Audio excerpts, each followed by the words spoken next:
Bonjour à toutes et à tous, et merci d'être avec moi aujourd'hui. Installez-vous confortablement, accrochez votre casque ou votre pelle de chantier si vous écoutez ça en pleine fouille, sait-on jamais, car on plonge ensemble dans un mystère archéologique qui ferait rougir Indiana Jones et un ingénieur de la NASA. Aujourd'hui, je vous emmène à la découverte d'un objet minuscule, mais qui a mis une énorme claque à notre compréhension de l'Antiquité. Le mécanisme denticitaire, parfois surnommé le premier ordinateur de l'humanité. Oui, un ordinateur, découvert dans une épave vieille de plus de 2 millénaires. Ça pose déjà l'ambiance.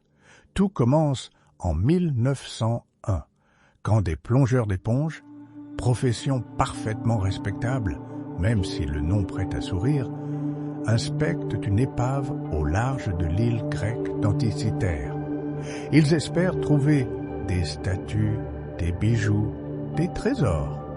À la place, ils remontent un tas de morceaux de bronze corrodés, rien qui ne fasse rêver, jusqu'à ce que l'un de ces blocs révèle, caché dans la corrosion, des rouages, des engrenages, des inscriptions gravées avec une précision qui semble totalement anachronique.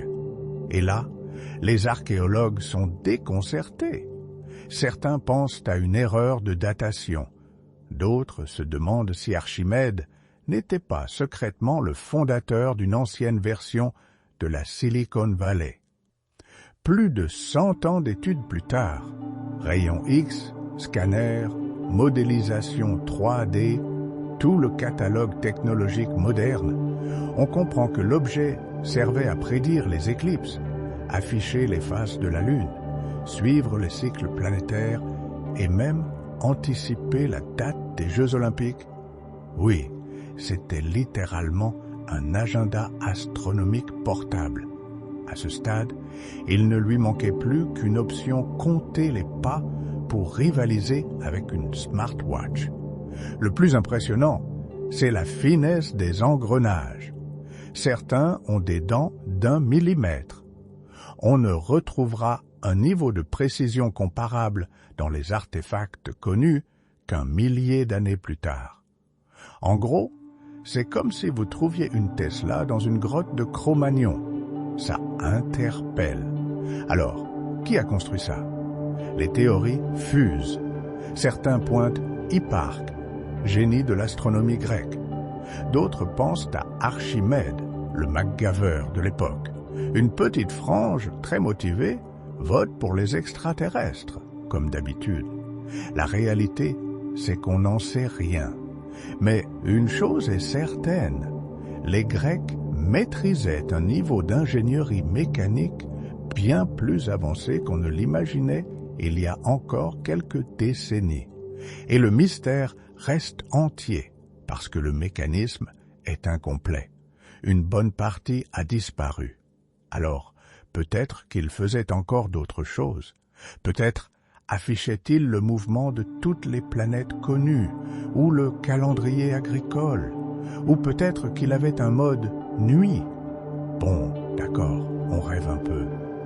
Mais chaque nouvelle étude apporte un détail surprenant.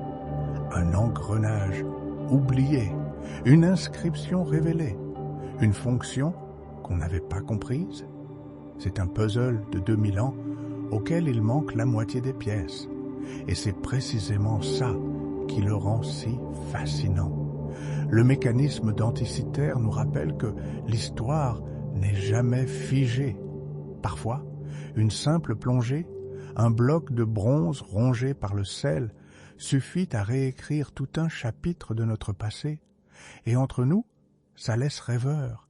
Quelles autres inventions incroyables dorment encore au fond des mers?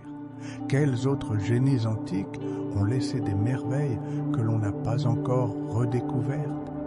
Mystère. Et c'est bien pour ça qu'on adore l'archéologie. Merci beaucoup d'avoir écouté cet épisode.